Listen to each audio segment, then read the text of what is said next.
Welcome, our fellow lovers of love, and thank you for joining us on yet another excursion through the stream of consciousness, down the river of tranquility, to fill the lake of life with love.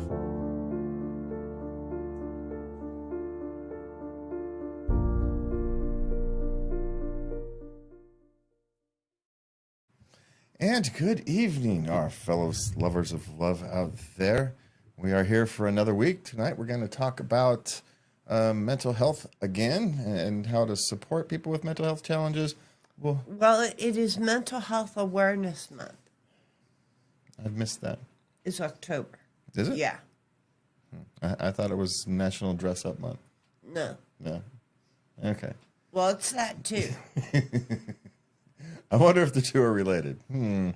Probably not. Probably not. Not everything is related. And we're sitting here having a bit of fun while we talk about mental health because, you know, quite frankly, you can't be serious all the time.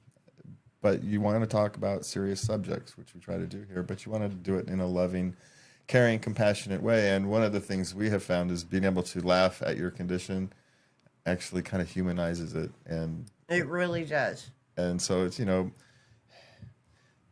it helps prevent you from feeling like a victim. And I think one of the things that is rampant these days is people feeling like victims. And if you feel like a victim, it's very difficult to have a happy life. And so that's kind of what we're going to cover tonight. Anyway, as always, you can find us at latenightlove.us. You can send letters to us, and we can talk about them on the air if you would like at love@latenightlove.us, or you can put questions, comments, and all those various things. Hit the like, subscribe, blah, blah, blah, share buttons, and we would greatly appreciate it. All right, we're going to move on. Also, before we go on, we're going to talk. You can always reach out to something like the mentalhealthhotline.org. And the number is 1-866-903-3787. We will mention that again at the end of the night. All right. So, all right, Lovey, where do we want to start today? Well, we'd like to start with, and everyone wants to know, how do you support a friend? Yes, and just to let What everybody know. What can you do? And I don't mean to interrupt, but before we know, we've discussed in the past, we've gone through what are the mental health, kind of the list of mental health, and you can find that. We've linked to that same list in on the website, so you can go to latenightlove.us. And Yeah, it talks about various mental health and issues. Somewhere between 20 to 30% of the country is dealing with some form of emotional, mental health illness, depending upon how you calculate these things. And so I think the article said 1 in 5, which is 20%, and that's a pretty conservative number. It's likely higher. And so if you're interested, you know, you can go to latenightlove.us and you can find the link to that. All right. Sorry about that, Lovey. I think it was good to set the base while it seemed like we skipped ahead, which we kind of did, but because we've done it before. Okay.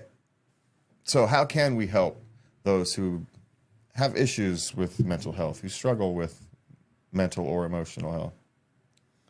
Yes. Well, one of the first things we can do is to realize that your loved one didn't choose to struggle with mental health issues. And they can't will the condition away. And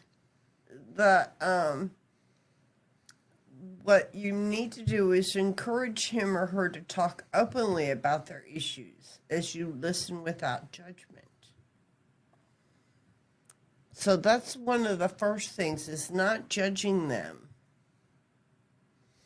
Yeah, so you can learn about mental health.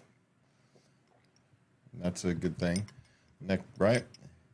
So one of the ways you can not judge them is by learning. You know, educate yourself, especially if you have a loved one or someone you care about, you know, and they have a specific condition. But also, one of the things is be aware. You never know what somebody else is going through on that particular day. You know, so try to be kind as you go through life. You know, I think is a We never know. Standing next to someone in a grocery store, yeah. You never know what someone is going through. So just try to be as kind as you can on any given day because you're going through your own stuff, right? Yeah. And so that's how we deal with it. When we happen to be going through stuff on the same day, we just, you're on your own today. Okay. And that's kind of how it is. And then we find it best to be in our own space. Yeah, because But we come together during the day at various times, about every hour. And how you doing? Same. Oh yeah, me too. All right. yeah, so there's ways to deal with it, even if you're both having bad days. You kind of find a strategy for that. It doesn't happen all that often, but especially those you care about. It's been a while. Especially for those you care about, that's one strategy.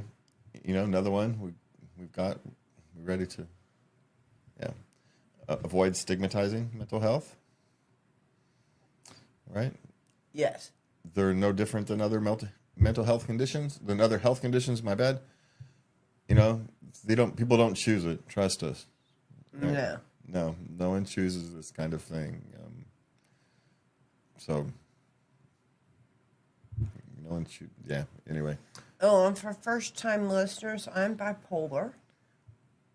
Yeah. And so if you haven't heard before, Lovey's bipolar. I have anxiety disorder. And we both kind of gone through bouts of depression because we're not being treated properly, mainly.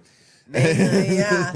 Yeah. Once you get treated properly, the depression kind of more or less, I don't want to say goes away, but it's no longer a big issue because you actually treat. It's amazing what happens when you treat the right thing. It's amazing how that works. Okay, but avoid stigmatizing. Again, that comes with education. Once you feel educated about something, it's easy to not stigmatize. But again, oftentimes I don't mind people joking about anxiety disorders and stuff. I find it, I don't want to be treated with kid gloves in a paper bag either. I don't want to be single different. I want to be able to laugh at myself and laugh at my foils and my idiosyncrasies, just like everybody else gets to. And I don't want other people to feel like they have to walk around on eggshell. If you want to have a joke about them feeling anxious that day, I'm not going to be offended about it, right? I know how I understand when it's not the same thing, but I get it. I just personally, I just don't want to be. I don't think being treated with kid gloves necessarily helps. Compassion is a different thing, and that's one of the things. Listen and learn. What the person you care about needs from you. Some need you to kind of poke fun at them and know when to and when not to, and when to laugh and when not to laugh, and others. And sometimes you don't know what they need. Yeah, and my famous one is I ask, I don't know what you need right now, what you need from me. And I'll just simply ask. That's actually a marvelously effective technique. Just simply ask, what do you need from me right now?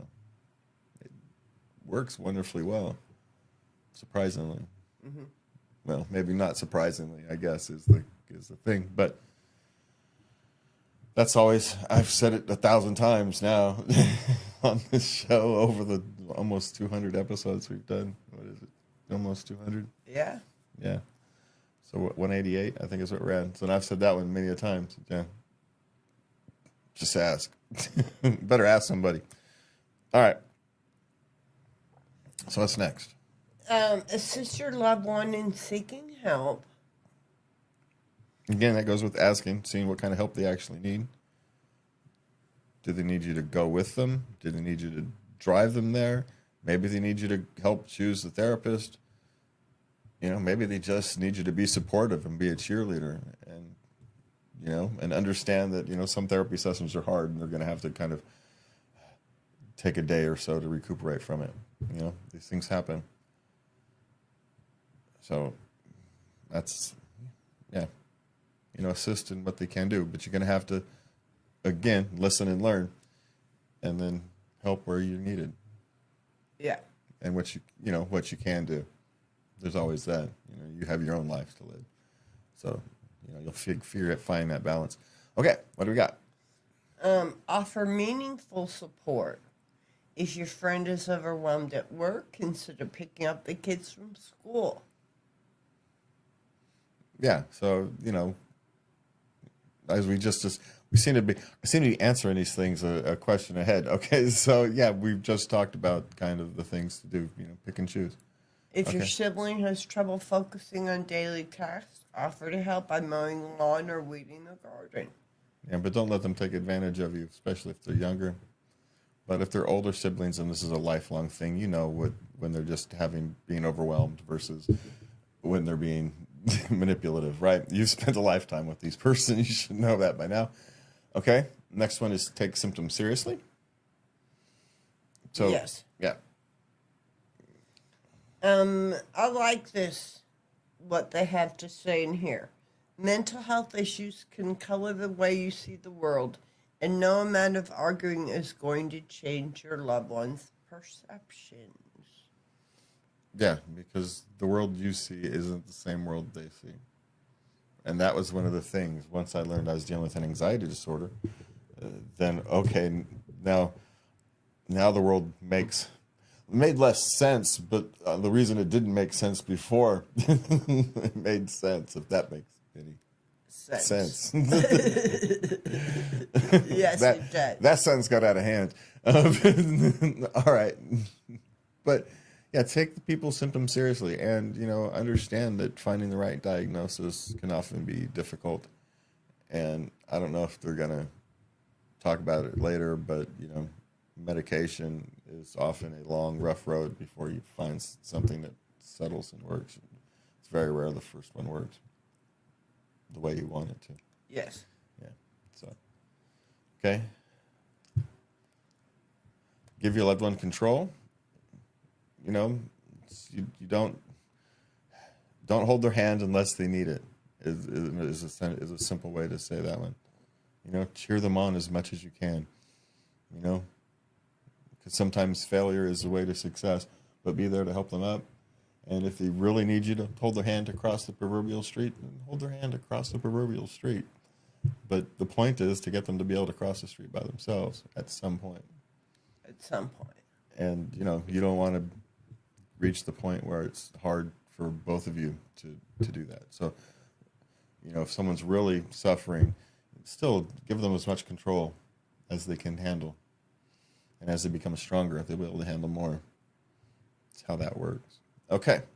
So next one's offer unconditional love.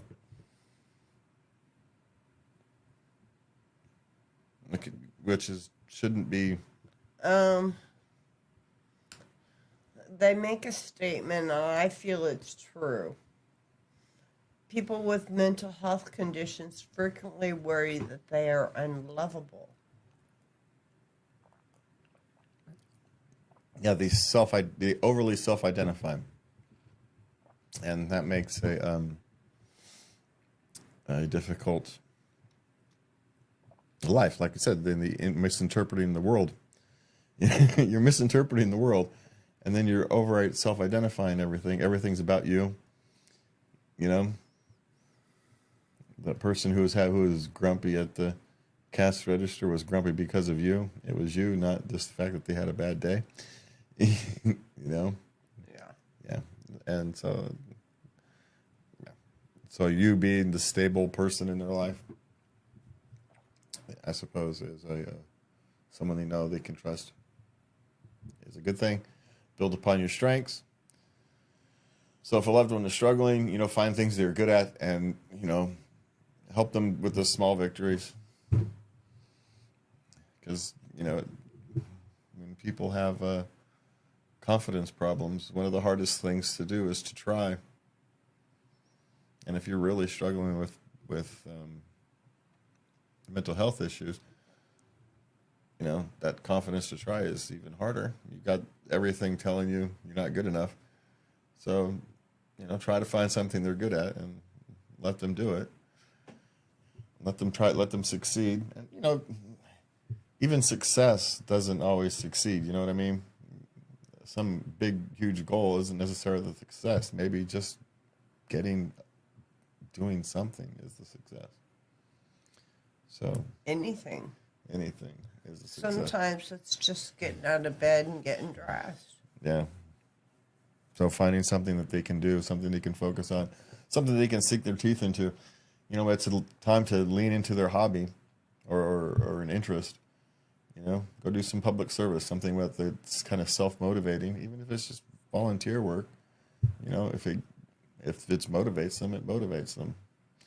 And if you can follow through on there, they can, you know, build some successes. That way, it can often lead to a life transition. It happens. We see it all the time where someone starts doing some work at a volunteering an hour or two a week someplace. And, you know, 5 years later, they're running the joint. You know, they're getting paid to run the joint because they had this skill that was just locked in a case of mental health issues and trauma and whatnot. And as soon as they found an environment that they could thrive at, they throve. So anyway, and the last one is to keep them safe. You know, as much as anything, you know, pay attention, especially if it's real severe. You know, pay attention for suicide, signs of suicide, that kind of thinking. You know, guide them to mental health, to getting themselves mental health. You can't. Or even a suicide prevention hotline is, you know, if there's an imminent danger. Yeah, and you can call. You don't have. They don't have to be the ones. You can call if you have to. But, you know, call the mental health. If you're just kind of worried, that mental health hotline isn't just for people suffering. It's also for people who need help with someone who's suffering. Yes. So there's lots of different types of resources. Okay. So then we've got, what's next, my lovey? What to expect in a counseling session. Ah, yes, because we often refer people to counseling sessions. I think we've done this before. But we're going to do it again because it's that important. You know, counseling is intimidating. A lot of people don't know what it is, but what they know is from popular media and comedians and things like that. Now, it's becoming much more real in comedy. Comedians are actually starting to talk about going to therapy a lot more, which is actually good. Yes. That's, you know, comedy is a way to talk about uncomfortable things and, you know, to bring up uncomfortable subjects. And so I think it's good that comedians are starting to open up about this because comedians are often tortured people. You know, this comedy is a way to cope. Yes. And, you know, so anyway. All right. Unfortunately, it doesn't always work. No. Robin Williams, we lost the battle. He lost his battle. Yeah. And there's lots of, you know, suicide is a national tragedy. And so, anyway, so let's try and get focused back on it. So getting on to counseling. So getting into counseling is itself, it can be awkward, intimidating. And if you've got an anxiety disorder, you've got that whole issue to deal with, right? That compounds it. You're doing something new and unknown, trying to deal with issues you're dealing with. You're dealing with your issue and you're trying to pick a therapist. Yeah. Got this big old brouhaha. What if you get it wrong? What if they don't like you? You know, all those things, and they're exploded because you're actually trying to seek help, and you have to be willing to be vulnerable, you know, in order to do that. Yes. You do have to make yourself vulnerable. It's easier to go get, you know, broken leg fixed than it is to go make the choice to walk into an office, you know, and sit down and have a difficult conversation with people. So, you know, and it doesn't have to be a mental health issue, you know. Some people just like to check in, you know, or what is it, preventative maintenance, you know, just check in with your counselor, you know, have a conversation. Or maybe a specific problem. Yeah. that you want to talk about and get some guidance on. That's what a guidance counselor is for. Or, and things happen in your lives. You can go 4, 5, 6 months where you don't really need your counselor, but then something's going to happen, and you're going to appreciate that appointment is still there. And so, Yeah. So there is that. And so what do you know? So how do we get to, what are you going to talk about when we get to, where you at here? So I don't know how you wanted to cover this one. So you're on for now. I'm on for now. You're on. Okay. All right. What's going to happen is, what you can expect is someone they really want to get to know you. So they're going to ask a lot of questions. And from experience, I know one of the questions is, what are you seeking in counseling? What are you here for? How can I help you? Yep, that's the other one. That's one of those. And, I'm trying to think back. God, it's been so long since I've had a first counseling session with somebody. I've been lucky. I've had a same counselor for, 15 years.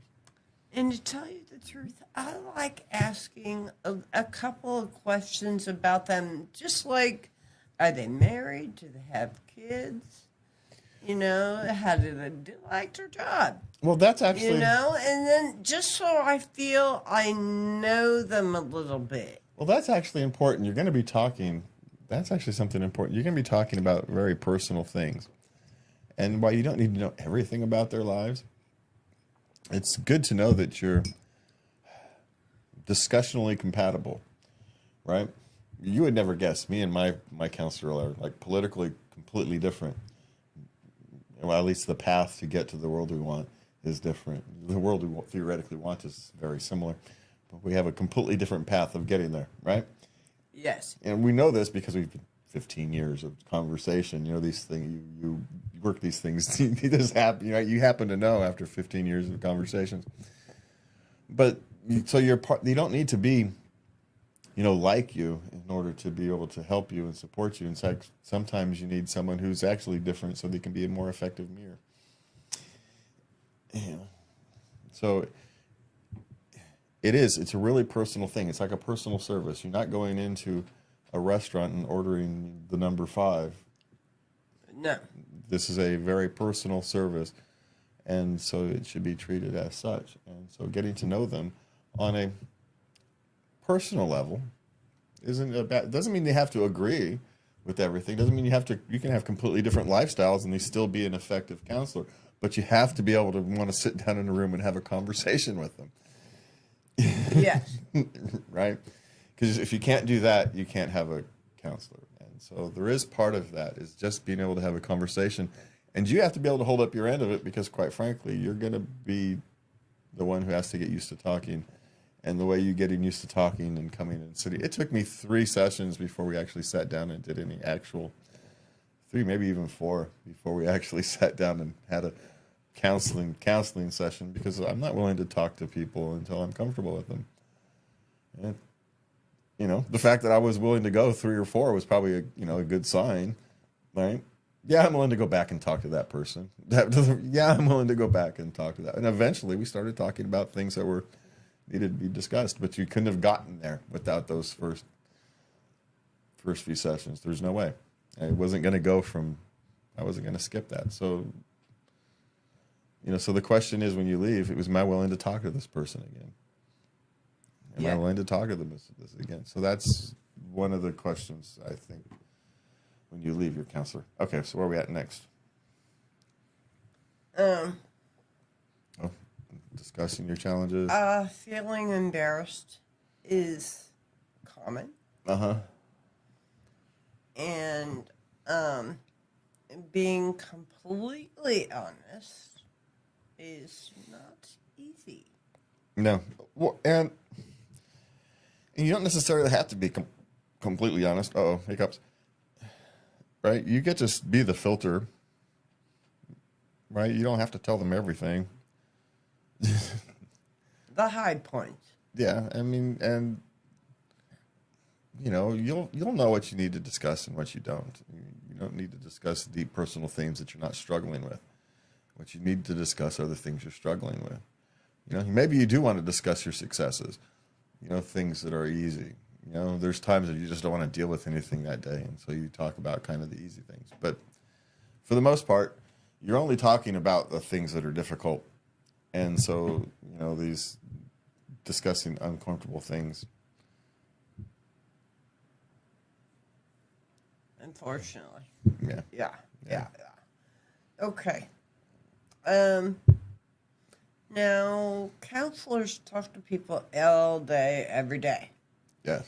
And there is nothing under the sun that's new. No. And they pretty much heard it all.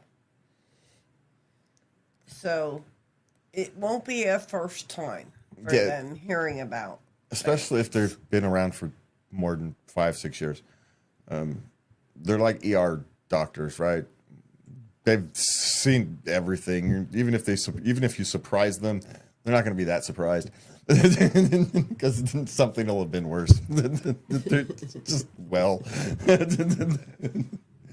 Somebody else is always worse. So there's always, just like there's always somebody better, there's always somebody worse. So, and again, it's not being judgmental. There's always people who have struggles that when we look at them, we would say those are struggles that are worse than mine. Just like when we look at people and we say their life is easier than mine. But we don't know that. No, we don't. So. Okay, so where are we at now? They can't now. What you say is confidential, of course, highly confidential. However, by law, and these vary a little bit state to state, but if you're a danger to yourself or someone else, they're responsible for getting you appropriate help. Yes. And they're mandated reporters for child abuse and elder abuse. Yeah. And the National Suicide Prevention Hotline is 988. That's all you have to dial. Yeah, that's a good one. So there you go, 988. That's actually, I didn't know. We learn something every day. So don't be afraid to ask your counselor lots of questions. Again, that's part of getting to know them. So. And you now have online options. Yes. It's especially for the younger generation, people who've grown up with, online, it's much more comfortable. The Zoomers, so to call them, or whatever the heck they're calling them these days. Zoomers? Yeah, I know the kids who grew up on Zoom. So that's their. All right. So how do we prepare? We got a couple minutes. So we got a couple minutes. Well, the first thing to do is before you get your therapist, one of the first things in a session is to ask, what is their school of thought? Personally, I'm a Rogerian. I'm a talk therapy. Yep. So. And the big trend now is in behavioral therapy. Yeah, behavior therapy, and then and if you're dealing with a psychiatrist, that's a whole nother ball of wax. Yeah. Yeah. A counselor and a psychiatrist is two separate things. Yep, they may actually work together. A good team would actually might have. If you're suffering from severe issues, you may have both. You may have a therapist and a psychiatrist. I have had in the past a therapist and a psychiatrist. I would check in every couple months. And the psychiatrist was the one who had the prescription pad. Yeah, so depending upon your needs, you may have one or both. So because they are slightly different. I mean, we often confuse them as the same, but they are different. Number 2 is consider your past therapy experiences. If you have them. So, if you've had... I did not have a good first therapy experience. I was 15, and my counselor, he seduced me. So... Well, that was worse than mine then. Mine was, I don't know, 13, 14, 15, somewhere around there. I don't know how old. There was, and you go there and they show you those Rorschach tests, where the dots. Oh yeah. All I see is a blank piece of paper, with black spots on it, right? I don't see. It's a paper that someone folded and put. That's what it looks like. Ink on it. Yeah. Looks like someone spilled ink on it and then folded the paper. And half of the paper. That's what it looks like. They didn't like that answer, but that's what I saw. I wasn't being like a smart ass. That's what I saw, and so I couldn't take them seriously. That doesn't mean anything when I just have to start making stuff up just to make them happy. But I knew that I had faith that I was going to find a therapist that could help me in my 20s. And I had an abusive husband. And after a year and a half of therapy, I left that husband. But I had faith that that's not what counseling was. I knew that one, right? So I've had many successful counselors since then. Okay. Yeah. All right. So we're going to go consider a phone visit before. Talk to them on the phone before you seek a full consultation, a full session. Fill out all your intake paperwork. Anything you need, health insurance, if you're doing that, even though, quite frankly, it's cheaper just to pay them by the hour. Prepare yourself. Emotionally write down the issues you want to get covered, the questions you want to have asked, because you're gonna forget when you're there. Yes. So come up with their list of if you have them, and have one list for one. Here's a list for session 1, and if we make it to a session 2, here's a secondary list. It's okay to make a secondary set of questions.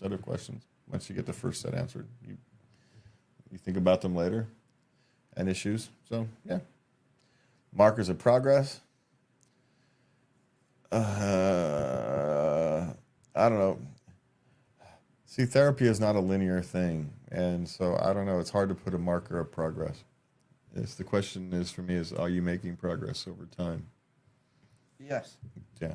So, but, you have to figure out how to judge that. And you have to do that. No one else can make that judgment for you. And sometimes... it would happen to me. I wouldn't want to go. I just didn't feel up to it. And those invariably were the breakthrough days.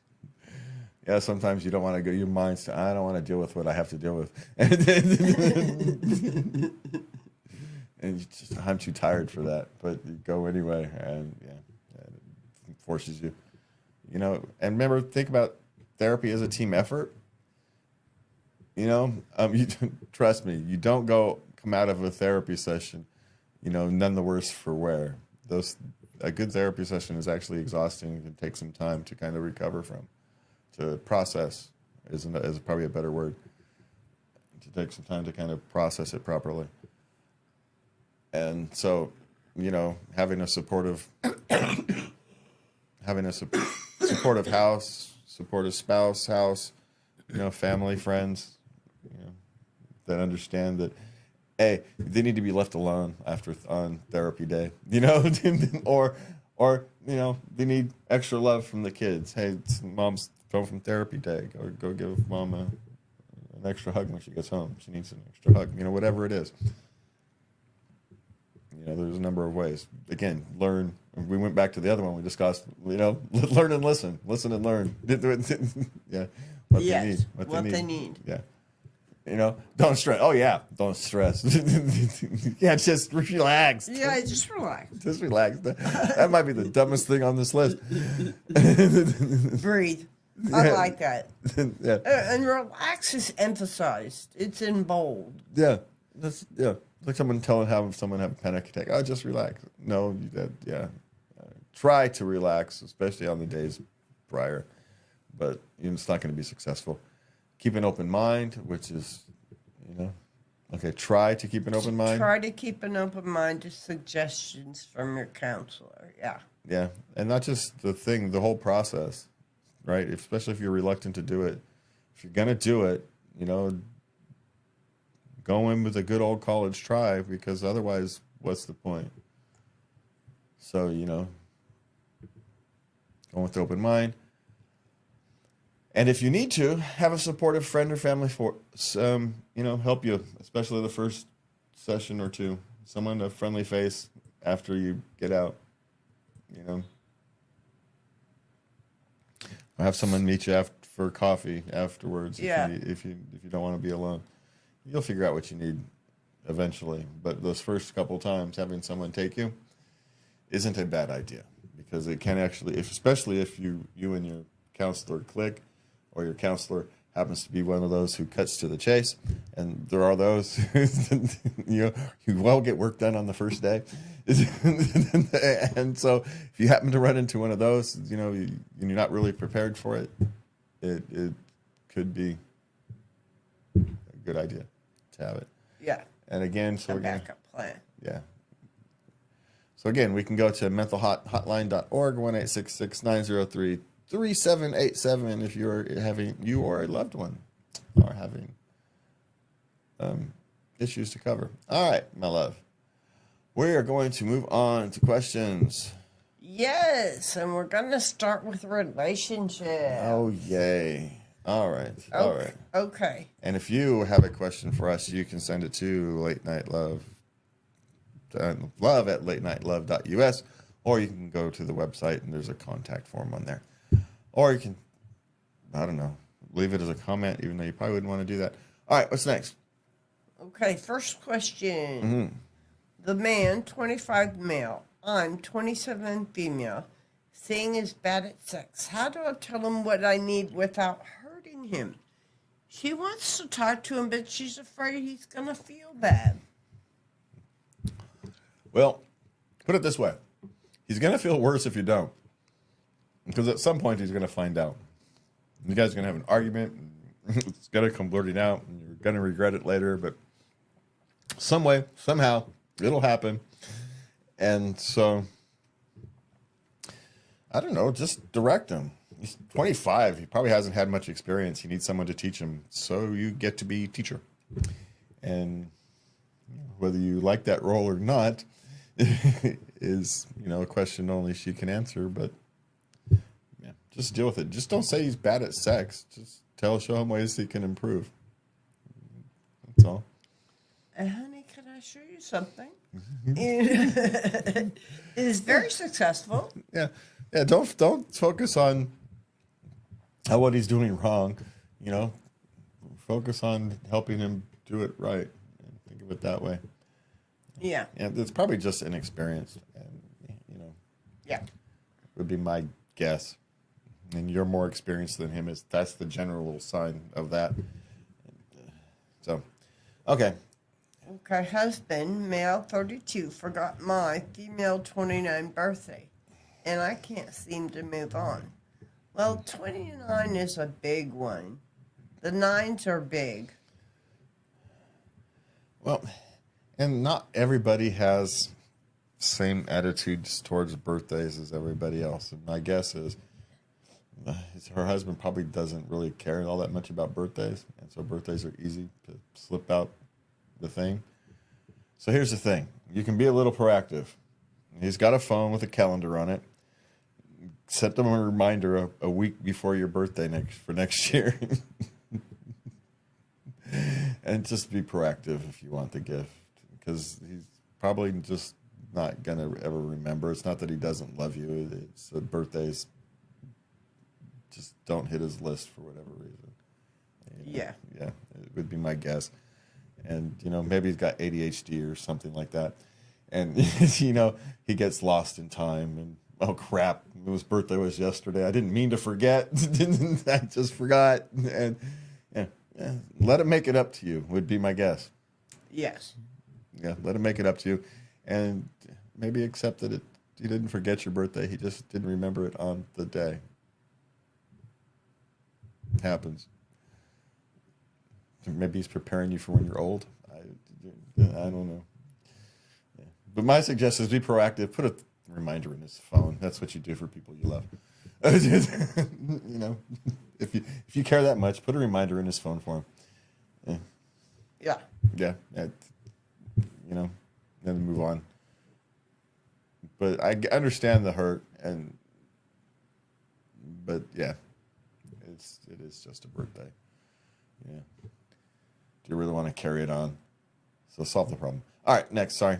My boyfriend, 28 male, is disgusted at me, 20 female, for my mostly eating snack habits and wants to change them. Am I being too difficult? Well, No, he is. Well, it depends on her snack habits. Maybe her snack habits are disgusting. So? Well, I mean, They're hers. Well, but that's not necessarily what she calls snack habits. She could be living in her mess, and that's what he could be mad at. There's all kinds of things that could mean. Without more details, I can't give a good answer. Okay. But, if it's that thing, find a different boyfriend who's not disgusted by it. I mean, are you just eating weird food and that's not, or you're consuming lots of weird food and leaving your packages all over in your crumbs, and that's the bad habits he's actually talking about. It doesn't say. Yeah. Are you eating sushimi and he finds it gross and disgusting, or or are you, sitting there eating bonbons and living in your filth? It's hard to know. Okay. So, but if you're just eating sushimi or something weird, and he's disgusted by the food you're eating, maybe find a new boyfriend. But sometimes I find food that you eat on occasion disgusting. So, yeah, I just don't mention it. Okay. I, 18 female, smoked a cigarette at a party, and now my boyfriend, 19 male, tells me I need to make it up to him. What can I do? Break up with him? Definitely. Yeah. That's not just a red flag. That's like, the matador raving the red cape, Yeah. Yeah, because what's that? I don't understand. How's he make it up to him for what? What did you do to him? Yeah, so, yeah, that would be mine. That's the easiest question we've had in a while. Yeah, break up with him. There you go. Okay. Okay, here's one for you. All right. She got teenagers. Yeah. Kids are eating me out of house and home. How do I manage our grocery budget and snacks? Go to the store every other day and buy 2 days worth of food, and those 2 days are for. Well, that's how I got my teenagers through eating me out of house and home. Hey man, there might have been a couple periods of time where I only went once every day just to buy the food for the day. You can't eat what's not there. That's the thing there. They're getting enough to eat. They're just human garbage disposals. Or the other thing is you buy cheap things that they have to cook. And if they want to eat, they're going to have to cook it themselves. Pastas and things like that are relatively cheap. They'll learn how to cook, too. So there's 2 ways to do that.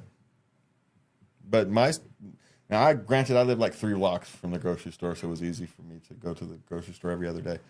And there was other things, we're talking about mental health days. That was one way for me to get out the house when I was a shut-in. It's one of the few things I managed to keep myself doing during a difficult period. So there was number of things to that, but it saved my budget. I learned quickly that, that hey, it's a side benefit of this is those boys can't eat what's not in the house. So if you only buy 2 days worth of food, they can only eat at most 2 days worth of food. And they're pretty smart. They learn pretty quick that not to eat tomorrow's food. So, but they can't learn to not eat, Friday's food. They can't wrap their head around that. So they can learn tomorrow's. So that's mine.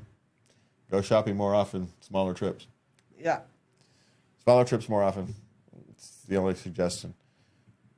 And snacks that are cheap and makes them have to cook it because then they won't want to.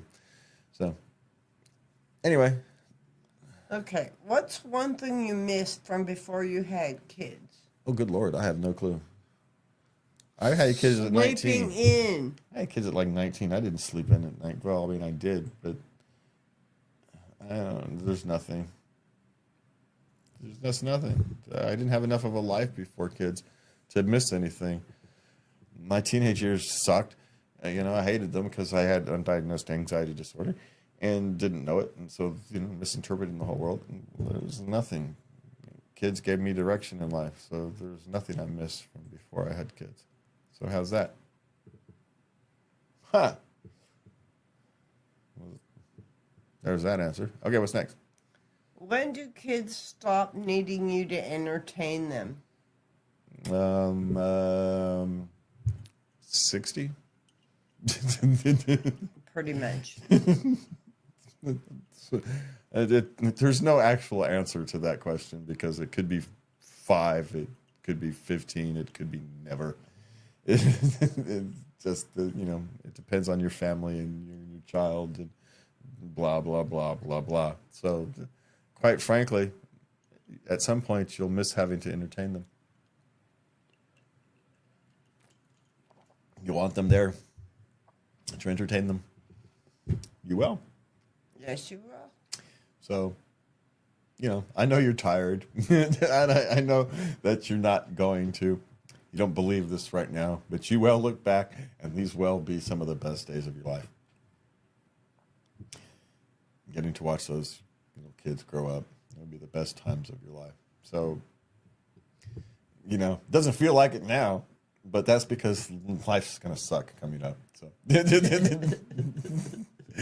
and toddlers laughing, children laughing is one of the greatest things in the world. And so, yeah. So, anyway. Okay, what's next? Is it weird to lock our door at night? Okay, their bedroom door.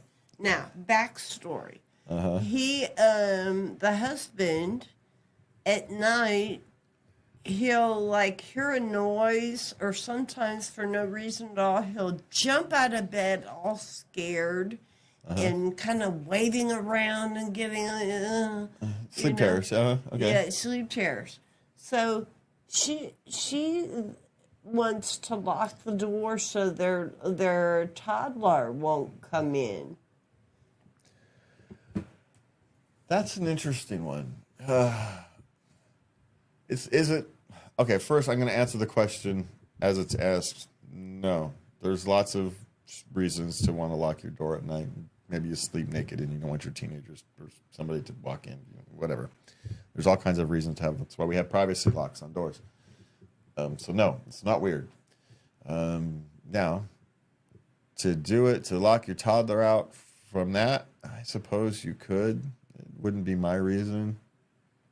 I wouldn't want to hide, the fact that my father, I don't want to hide that from them because at some point it's going to scare them if they're not acclimated to it at an early. Mm-hmm. So it's a tough one. It's a tough one, but it wouldn't be weird. So I don't have an answer to whether they should or not based on that circumstances, but I am going to answer that no, it's not weird. It's a perfectly normal reaction, normal thing to do for lots of circumstances, including yours, and the decision to do it is personal. Yes, it is. It's personal. Okay.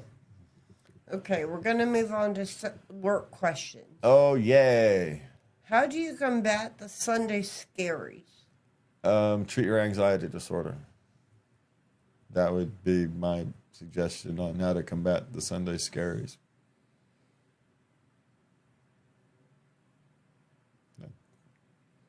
So I get it, right? Remember, you're coming from someone who has an anxiety disorder.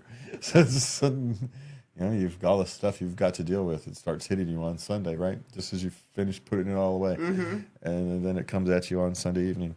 So, yeah, how do you deal with them? Treat your anxiety disorder. That's what you do. Sorry. That's not a good answer, but it's the right one. Okay, what's next? Is there any good way to deal with management favorite lazy employee? No. God, you're giving questions with short answers tonight. That's a short answer. There's no good way to deal with it. There's just not.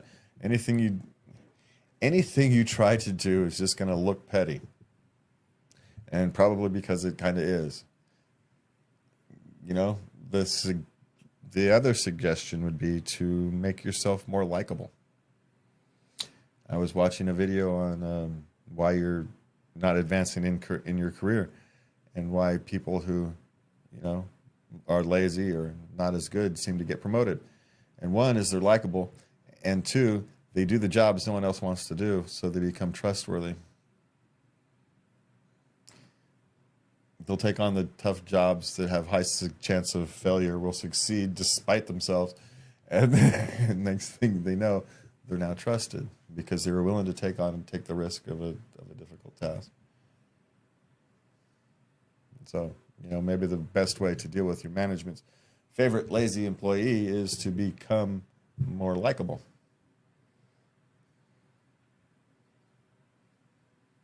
Or not. Just not deal with it at all. Who cares? Are you doing your job? Does it prevent you from doing your job? Then don't worry about it. That's 2 ways to deal with it. Okay. Because trying to go to HR or something is not going to do any good. Oh, well, no, it's not. So, okay. What's next? the best way to counter a coworker smell in the office? It depends what the smell is. I mean, if you've tried all kinds of being polite and all that kind of stuff and whatnot, I suppose you go to management, HR or whatnot, and let someone else deal with it is probably the best way to. I mean, from a run-of-the-mill worker thing. Yes. Yeah, just let someone else deal with it. Definitely. Now, if you're the one who gets stuck having to deal with it, that's a difficult conversation, right? Because it may be a medical issue, and it may not be a hygiene or anything. It may simply be a medical issue, right? And so then could be. And then so if you try to deal with it, you may have some legal accommodation that has to be done. And so, get one of those air fresheners near your desk. I guess maybe, I don't know. So there's a couple ways to not deal with it. I don't know. Okay, what's next? How do I ask for a better shift? They work 4 to midnight and they're missing the whole day. Yeah. Yeah, that's part of working that shift. To ask for a better shift, first, you're just going to have to go through the process of asking for a better shift so they know you're looking for it when the better shift opens up, right? Because there's not always a better opening in a better shift. You can want it all you want, but if there's not an opening, right, you can't get one. So there's that. But first is just make yourself known that you want a shift. And secondly, make it so that you're valuable enough to them to be put on a better shift. There's a reason those people are on that shift. The better shift, right? Now, there's 2 ways to look at the better shift. That day shift, they have to work harder than you do than the night shift. They just do, right? You're essentially doing cleanup work. You know what has to be done. You're not getting the changes. The day shift works harder so you have to be more productive. If you want to be moved to the more productive shift, you have to be able to stand up to the more productive shift. You just do. Yeah. Otherwise, enjoy the slower pace of the night shift. That would be my suggestion. Enjoy the slower pace of the night shift. All right, we got 5 minutes, so let's try and get through some of these. Okay, let's zip through these sex questions. Guys, what do you do with your hands when you give oral to a woman? Just let them wander. And when you hit something that she responds to, do that again. There you go. You got long arms, man. And you're near her whole body, you know? Women like being touched on. They're just all over the place. So, yeah, that's how you find out where her sensitive spots are. When you find it, make a mental note and kiss that one later. Just, okay. I'm just saying. That's a good one. Yeah. It's a good way to find out her sensitive spots. And when you find them, you know, don't live there, but return there often. Okay. Okay. All right. This weekend, I had one of the most intense orgasms in my life. How do I do it again? They want to recreate it. Oh, you're never going to recreate it. It's just, what you do is recreate the conditions that created it. Which, right? That happened not because of what you did. This is the mistake people make. They think it's the activity, but it's not. It's the mental attitude you had when you went into the started the activity. So that's the mental attitude is that you need to want to recreate, not the activity itself.